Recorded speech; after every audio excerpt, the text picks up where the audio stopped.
Jamie, thanks so much for joining us on the Sporting Transition podcast. Really grateful for you to free up a bit of time this morning to kind of talk us through your sporting transition from gold medalist at London through to where you are now, working in sales and business development. So really excited to hear your journey. But just to kick off, we'd just love you to give us a quick introduction about who you are, what your sport is, and what it is you do now. And that will take us, I think, quite nicely on to the next kind of 30 minutes of conversation between us. Yeah, definitely. Well, first, thank you for having me. Super excited this morning. Jamie Corkish. I was a 2012 Olympic gold medalist in women's rifle 3-position shooting in London. Currently today, I am a sales manager at Intuit, where I lead 8 account managers in their journey of getting our small businesses and medium-sized businesses into a solution that works for them in their business to be more profitable in their business and understand their businesses better. Super. So yeah, really excited to learn a little bit more about this transition to management. So we'll kind of come on to it a little bit later. But just a bit of fun trivia for us, to tell us something about shooting that many of us probably don't know. I think, whenever we think about Olympics, we obviously can visualize, what it might look like for a hurdler or what a sprinter might look like in training, the sorts of things they might do. When it comes to shooting, certainly from my own personal perspective, I had to spend a lot of time on Google and YouTube just to kind of work out, what the sport really entails. So yeah, we'd just love to know, tell us just a little about something about shooting that maybe we don't know as kind of mere mortals. Yeah, well, I think there's a lot that most people don't know about the shooting sports, especially as it pertains to the Olympics. I think one of the biggest things that gets confused is I didn't ski, right? It was all just shooting. It's a summer event. We didn't have snow, so no skiing in the shooting that I did. But we are shooting in at least rifle. We have 2 events, air rifle and 22, and I won in 22. But in air rifle, you are shooting to hit the center of the target that is about the size of a period printed on a piece of paper. And it's a pretty, when I was shooting, some rules have changed, but when I was shooting, it was a pretty perfect event. Most people shot perfect scores, or not most, but a lot. It was common. And if you look at 50 meter, we're shooting 50 meters away, and the size of the target is about American dime, or the size of the 10 ring. So you're trying to hit the 10 every time.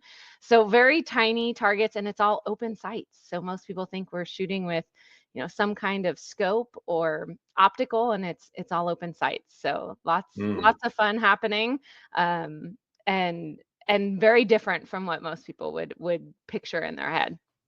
Yeah, super interesting.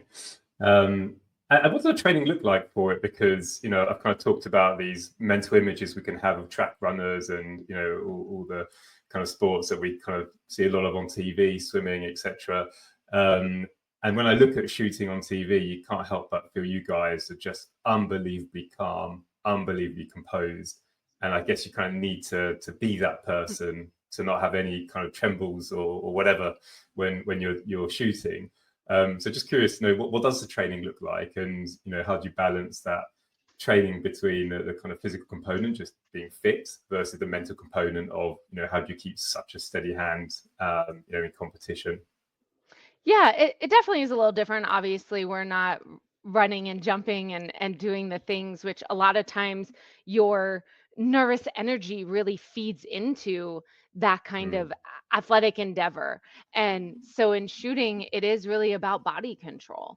At the end of the day, any elite athlete is really starting to get into that mental side of things. I mean, the mental game is, 95% of any sport, I really think, after you have the physical side down. Obviously, you have to continue training your physical side, but you can really drive to the top by having that mental game. And shooting is a very mental sport in that aspect, just because we are calm. We're trying to calm our bodies down, and when you get nervous and you're in a big situation, your heart rate goes up, you start to tremble maybe a little bit, and you really have to try to control that. And so training is a lot of time on the range, just working on that physical shooting, the physical side of it. And then I worked a lot with a sports psychologist, a nutritionist, a trainer. So it's all the things combined. I don't think there's just this one thing that gets you there. It's all the things that you put together to create that piece, the whole pie. It's not just that one piece of pie that gets you there. Yeah, that's interesting. I mean, did you find yourself coaching your guys now in your account management team of, some of them might be kind of new into sales, they might be presenting for the first time. So obviously you've been competing where, kind of controlling yourself, just bringing your heart rate down a little bit. Did you find yourself coaching some of your guys now in those same with those same skills, but also in a different situation, which is here they're learning to pitch, they're learning to present, sometimes in terms of in front of big audiences. Do you kind of draw some experiences from your shooting days into what you're then sharing and coaching your current team? Yeah, absolutely. I think it's a huge piece of it, right? You think of the mental side of things. Well, it's a mindset, right? And we talk about mindset almost every day on my team because it really is, every single call you go into, you have to be in that positive mindset, and your customers can feel it, right? Your sales will see it if you're not in that positive mindset, and just being curious. And I think that's the same thing in sport. I mean, it's curiosity looks a little different in sport, but I think it's really easy to get set in your ways and not try to go outside and look outside the box of how could I make this better? What more could I do? What is, asking other people questions on what they do, and really using a team behind you. And I think that drives into sales. It feeds into your sales conversation. It feeds into just your day to day. Goal setting is probably one of the biggest things that I bring to the team from sport in general. As you probably know, most athletes are really good at goal setting and stick to their goals, their plans. And I think in sales, it's the same thing, right? It's easy to have a goal. We have a number to hit, but the how to hit that number is a lot different for everyone. Everyone's an individual, and I think we really need to always keep that in mind. So mindset, goal setting, and then if you do have someone that gets super nervous, these people, they're out there, and some people just get super nervous, especially your first few times doing something, which is totally normal. Just helping them get through that nervousness, breathing exercises and role plays, right? The practice piece of it, I think, really starts to play into their success.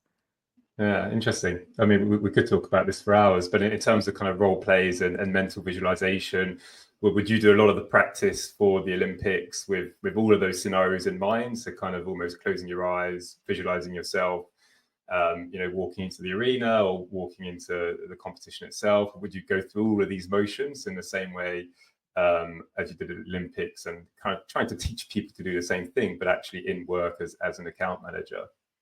Yeah, visualization is such a powerful tool that I think is probably underused in many ways. But yeah, I think, I use visualization on a daily basis. It was part of my training. It was part of how I prepared to get ready for each individual shot I visualized. So not only on the range, but also off the range, just like you said, like putting myself into scenarios. And it's huge in the workforce as well, right? Whether you're applying for a new job and you have an interview coming up, or you're getting on a call with a customer that is going to be a tough call, you can always use your visualization or run through the scenarios in your head, or practice and role play what you think your customer may come at you with. I think in sales, overcoming objections is always, a big piece of what we talk about. And we know typically what objections we're going to get from our customers. So if we're not ready and practicing those, then we're not doing ourselves any justice. Yeah, absolutely agreed. And kind of backpedaling a little bit on, the kind of the active career you had in shooting. But when I talk to a lot of athletes, they often talk about being quite lucky and feeling like they're retired on their own terms. And I think by that, they usually mean that they didn't get injured, or there wasn't anything else that kind of forced them to one athlete I spoke to, their event was actually cancelled from the Olympics, the kind of next cycle. So in a way, it forced their hand to retire early, which they were okay with. But also, you suffered, I think, from a back injury, which probably led you down that path of having to think about, okay, what's next? Just really curious to know how you approached that. Was it a time that was quite difficult for you because you were still very much feeling like you could win more, but you were injured? Or in a way, was it just twisting your arm into doing something that maybe you're already prepared and ready to do? So just curious to know how you approached that time. Yeah, I think a little bit of both. I was kind of juggling, is this the time to retire? Do I want to try to come back? I did try to come back, and my back injury wasn't any better. We thought a year off would actually help cure, or I guess cure if that's the term you want to use, but that I could train the way I knew I had to train to be the best. It wasn't about being the best in the United States. To me, it was always about being the best in the world, and I knew what that took. And I knew I couldn't do what I needed to do with this injury. And ideally, no, I wouldn't have retired at that time. I won Olympic medals, great. 2 is even better. And so, but life is more important at that point. I didn't want to be that person who could barely move at a young age and live in pain in the rest of my life. However, it was a very scary time. I had Olympic gold medalist on my resume, and it's not a very robust resume at the age of 28 when I retired. To go out and try to find a job, right? I never had a W-2 prior to the first job I took, and at 28. And so it was scary. I really felt like I had no skills in the workplace. I think I was really lucky that the ammunition company, Ely Ammunition, took me on as a PR and marketing manager in the United States. And I learned a lot from that 5 years with that company, and it did lead me into a sales career, which I absolutely love. So I found my way, but that transition was I remember vividly having conversations with my husband, like, I have no skills. Like, I'm starting at the bottom, right? I'm starting where your typical college grad starts, and I'm already almost 30, starting out in this way. So definitely scary. But did you have confidence in yourself? So you say you didn't have the skills because you've obviously been an Olympian and an elite athlete. But did you have confidence in yourself that you could easily find those skills? So yes, you didn't have them on your resume on that day, but you knew from what you knew about what you've achieved in sport that it's only a matter of time of when. So were you able to overcome your self-doubt relatively quickly because you know what you can achieve in sport, and therefore you know what you can achieve in the workplace? It just might take a bit of time. Yeah, I think, there's a sense of confidence for sure that, like, I know the skills that I could bring an organization, some skills that you can't teach someone, right? You can teach someone to have a good conversation on the phone, but you can't teach them how to work hard.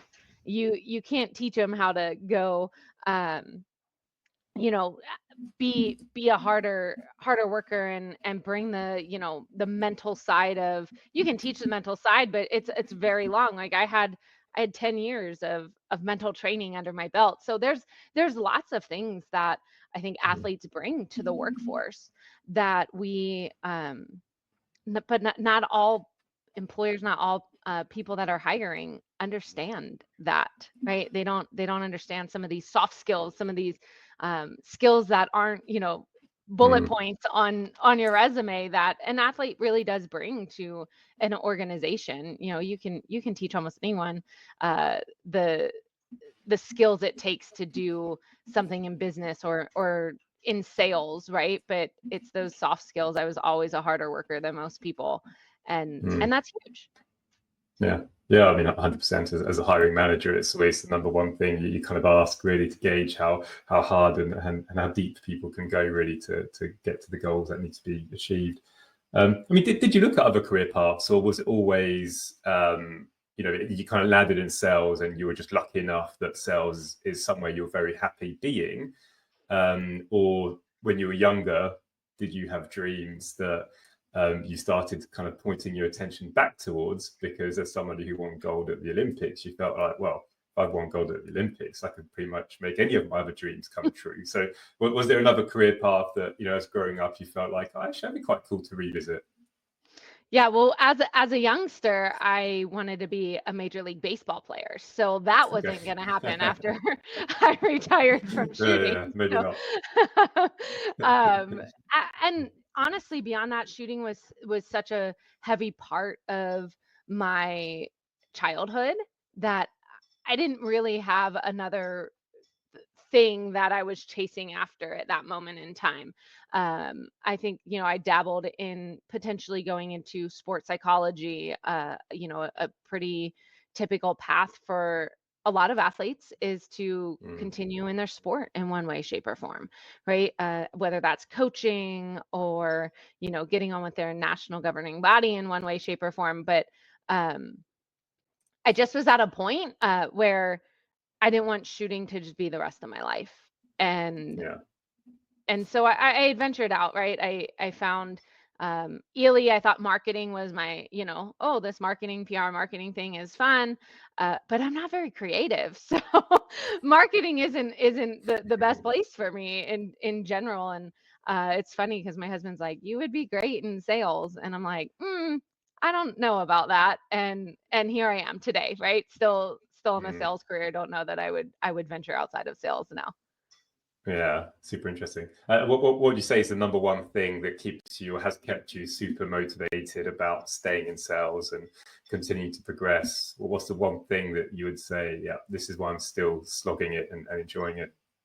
Yeah, man, one thing. It's hard to say just one thing. I think just the parallels with sport in sales, right? You have an end goal. The Olympics was my goal forever, that I knew what it took, I knew what it was going to take. And it's very similar in sales, right? We have a number, we're chasing a number, it's always out there, you know what you're going after. Hard work really does start to pay off in sales. Some careers, I think, hard work is great, but in sales, typically the numbers matter, right? The math matters. And as you start to just work harder, typically it leads to better results. Not always, but it's a piece of the pie. And so just those parallels to sport, I think, are my big whys. And then, as I got into leadership, it's really that coaching mentality. I mean, I get to coach every day. I get to show up to work and coach, and that's something that just fills my bucket. I still coach some individuals shooting on the side remote, and it's fun. That's how I stay in my sport. But the coaching piece of it is just, everyone's an individual. I have 8 individuals on my team. They all need something different, and it's a fun puzzle to try to figure out. Yeah, it's interesting. And what's the kind of new end goal for you? Before it was the Olympics, and now you've moved into your new career. What's the end goal that you have for yourself? Oh goodness, the end goal. Well, hopefully, retirement to Montana would be my end goal at some point. It's a very fair one to have. I was reading a couple of articles around, you talking a lot about the team around you when you were in sports, and yes, you're on your own on the shooting line, but actually there's a whole bunch of people who get you to the start line.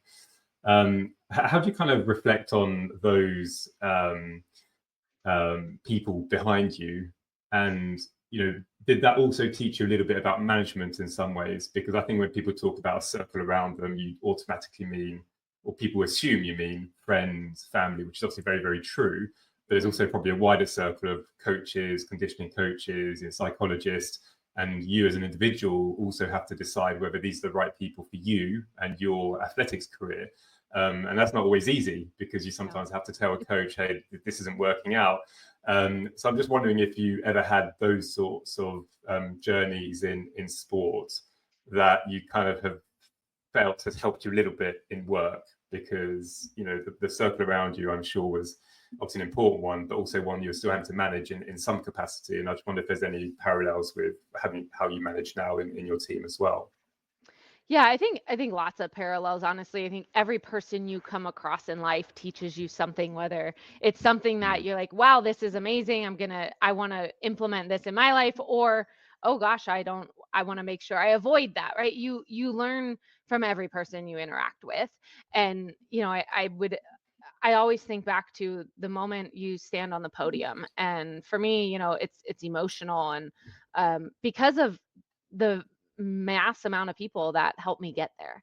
And that's the team, right? That's the team Mhm. behind you. And as I went into a sales career and I look at, who am I on a team today? It's not just the team I lead, it's the organization I'm a part of. And I like to say, at least I think I am a major team player, right? I like to share best practices. I truly have a Mhm. mindset. We just launched a mid-market account management team about a year ago, and it it has been a journey, as I'm sure most are aware when you start something new. And I've always had the mindset that we're not going to be successful unless we're all successful together, right? If just one team in this organization is successful, we're not, we're going to fail. And Mhm. so learning from each other and sharing best practices, and I encourage my team as well, hey, you guys are a team together. I actually read a really interesting article the other day in Forbes that I think it was 258% you increase your sales if you operate as a team versus an individual. Mhm. And when you start to think about that, sales seems very similar to shooting, seems like an individual sport. And at the end of the day, yes, it's you making the sales, it's me standing on the line shooting, but it's also those that all helped us get there. We can't learn it Yeah. all on our own. Yeah. Yeah. Yeah. No, that makes a lot of sense. I mean, from a hiring manager perspective, you said sometimes some managers just get it. They know what an athlete can bring to the table, and therefore are happy to overlook maybe 5 years of experience that's missing from the CV. Um, I find it quite surprising in some ways to think that a hiring manager would not want to recruit athletes, but I've actually been in a position where I wanted to recruit an athlete, and one of the investors in our company said, why on earth are we talking to this guy? He's got absolutely nothing on his CV about work experience. He's never picked up a phone to make a call. You're wasting my time talking to this guy. And naively, this was my first hire ever about 8 years ago. I just said, but he's an international swimmer. I mean, what more do we need to know other than he's in the pool at 5 o'clock? So in a way, it opened my eyes to the fact that actually people don't necessarily think that athletes or international Hmm. athletes bring something inherently good to the table. But I also find that incredibly surprising. For me, it's just so logical to want to recruit athletes. But in your mind, what do you think hiring managers might be scared of in hiring an athlete who maybe doesn't have work experience? What do you think are the kind of hesitations they might have? Because I didn't see any hesitations. I just saw, for me, just common sense. But actually, you've mentioned it a few times that some hiring managers don't necessarily get it. I've certainly had the experience of it, which surprises me. But I'm wondering if you can think why they have hesitations about why an athlete might not fit. Yeah, I think at times there's some thought process on athletes of being entitled, and Mm. just bringing that entitlement into the workplace.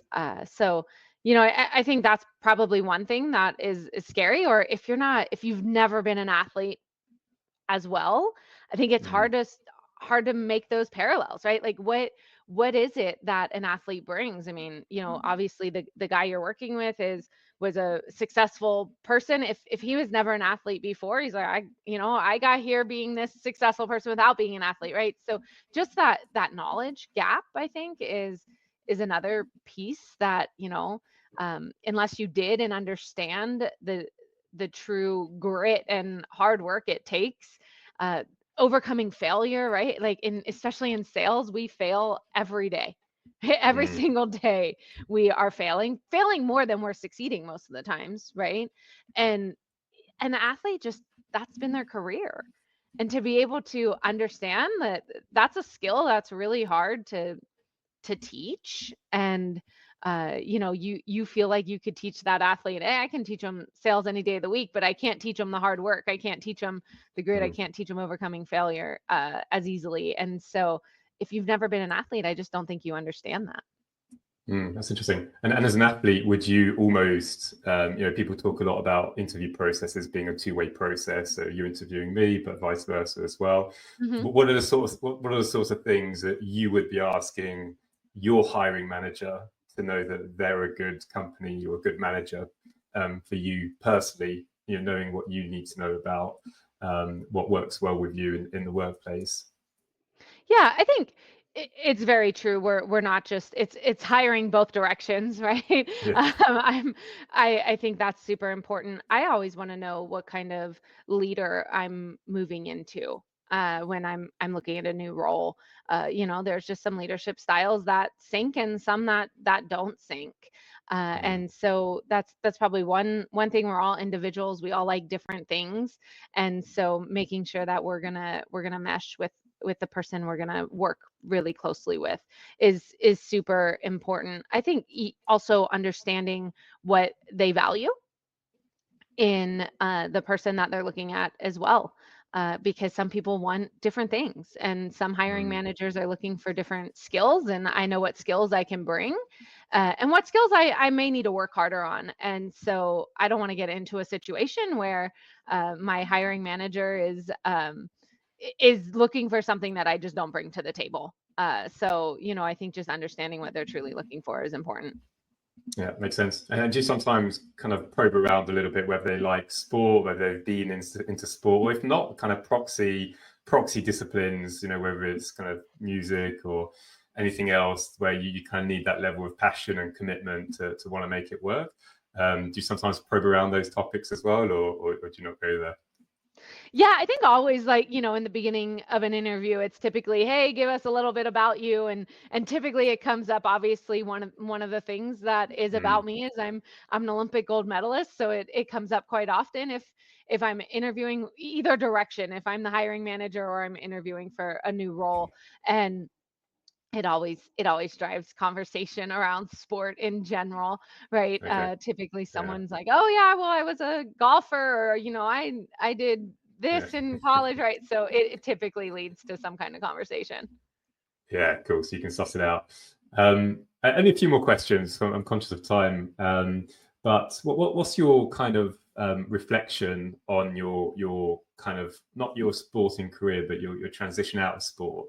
Do you wish you'd have done things differently, or do you feel really satisfied that you achieved your goal in your sport, and it doesn't matter what the price was because you got gold at London 2012, and therefore that's the single objective you had, and everything else was kind of a sideshow from it?